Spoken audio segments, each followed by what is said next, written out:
13. Eschatology. 1.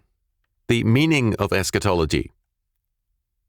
A brief dictionary definition of eschatology is the branch of theology that treats of death, resurrection, immortality, the end of the world, final judgment, and the future state. Funk and Wagnalls. This is the usual popular understanding also. For premillennials, eschatology has to do with the aspects of last things cited above, with the emphasis on the rapture and the millennium. Amillennialists would differ in that they see no millennium and only a deepening growth of evil until judgment.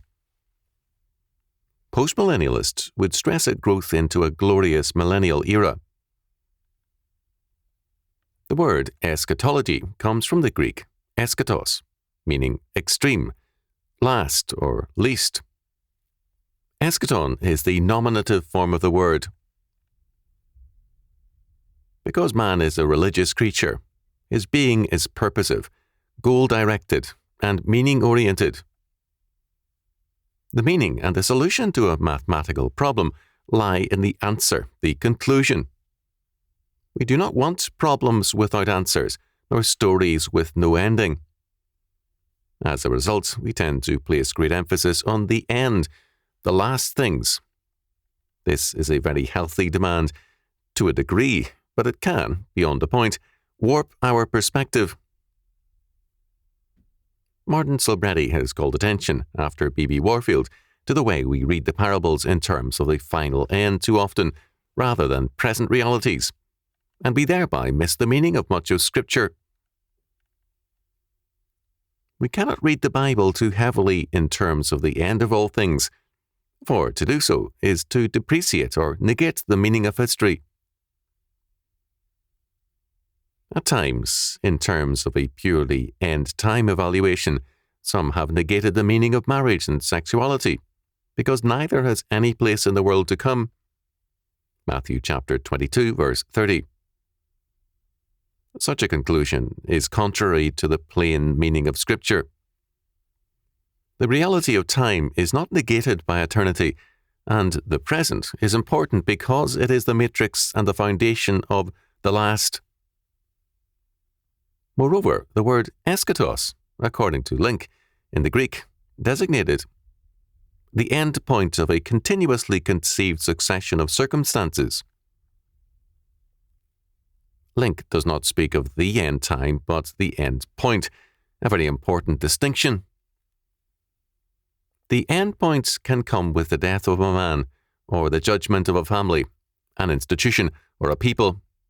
In this sense, history is continuously witnessing to end points or eschatons. This is the original Greek meaning. Is it the meaning in the New Testament? Both Testaments speak of the day of the Lord, and the day of the Lord, his judgment, has been a continuous and constant factor in history. It will culminate in the final and great day of the Lord, the final judgment. In the Bible, the eschaton is both an endpoint, which is repeatedly and constantly an historical fact, and also the end time. We cannot limit to the one meaning only the biblical eschaton. There is another factor in biblical eschatology. The prophetic announcements of the eschaton are usually a preface to the declaration of God's salvation, so that to limit the eschaton to the last is to limit salvation to the end time also, as some cults have done.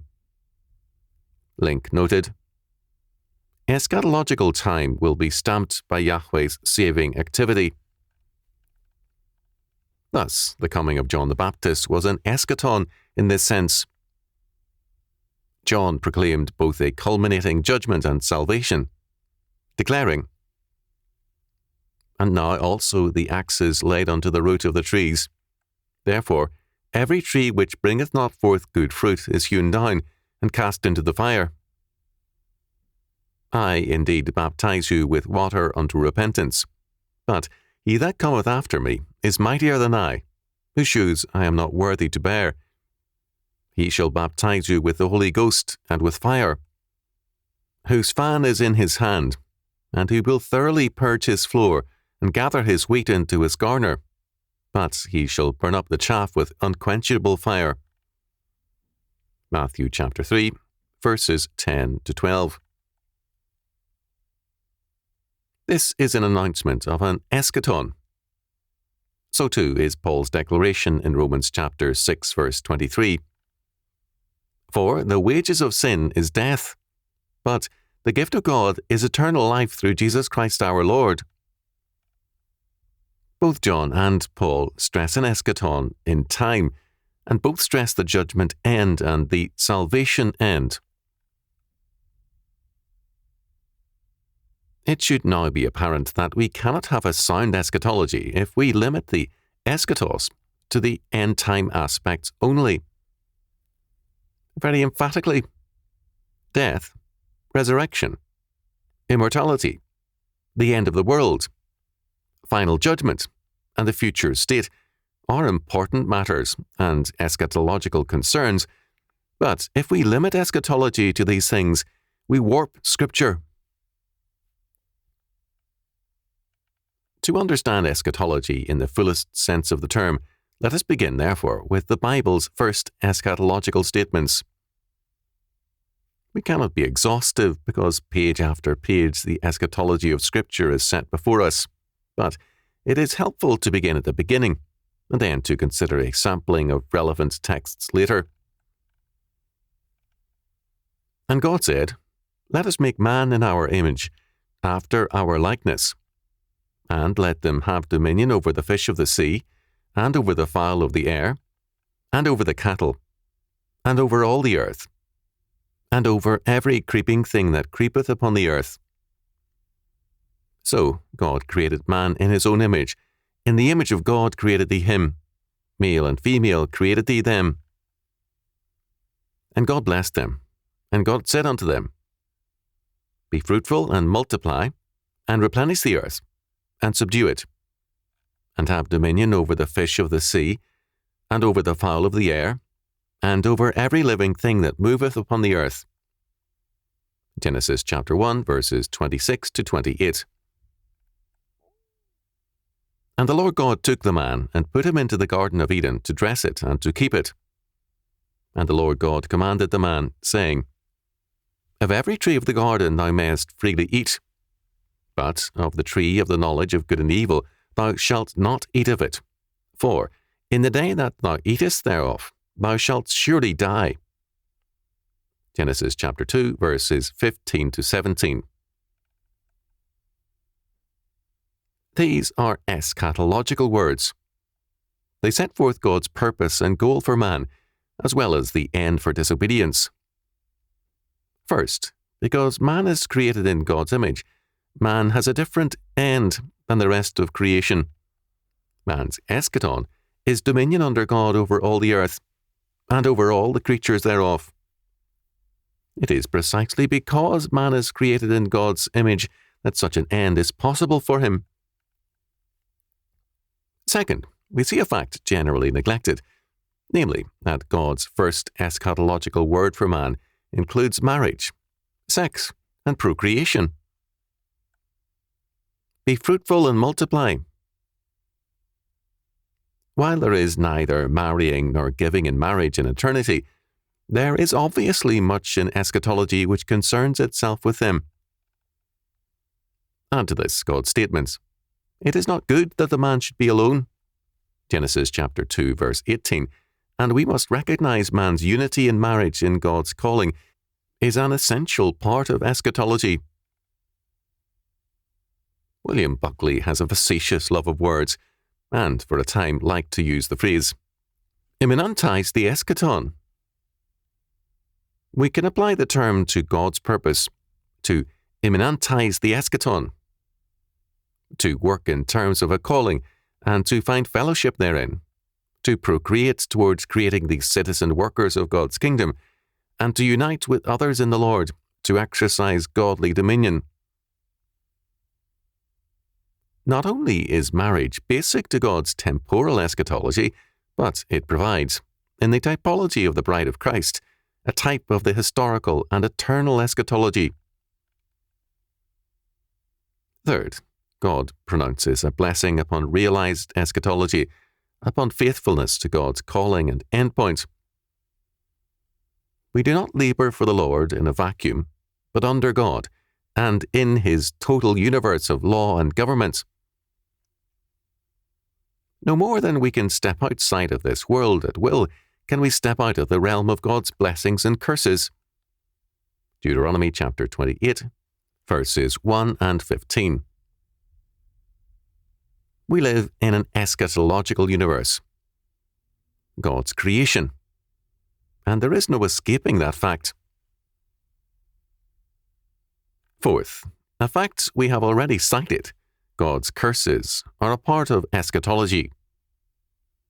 Death is pronounced by God as a sentence for sin. The contrast between the realms of blessing and cursing is very pronounced. As sinners, we tend to see the whole world as full of "thou shalt nots," because, for us, the world of reality is the world of sin, of rebellion, anger and questioning. Hence, the forbidden looms very large for us, and the permitted and blessed is small and uninteresting. The contrast is between every tree of the garden, that may be freely eaten, and the one tree which man must not touch. As God presents the two ways in Eden, the choice given to man for blessedness is clearly the broad and easy way. Our Lord, however, tells a fallen world that the way to the Lord, that is, the Lord's way of faithfulness, of obedience, is the straight gate. Matthew chapter 7, verses 13 and 14. The word translated as straight is in the Greek stenos, from a root meaning to groan. We have the word in English as stenographer, literally narrow writing, with a narrow time limit, and hence, figuratively, with groaning. What for Adam was a broad way has become, in a fallen world, a groaning way, and God drags us sometimes kicking and screaming into the way of righteousness. The fact that we depreciate both blessings and curses is an eschatological fact. Fifth, we are told, the Lord commanded the man. Because God is the Lord and Creator, He commands men. God's law is thus another eschatological fact. It sets the terms for our eschatological functioning. We cannot separate God's law from eschatology without doing violence to Scripture. All the prophetic declarations concerning the day of the Lord are in terms of God's law. We cannot limit the scope of eschatology without limiting God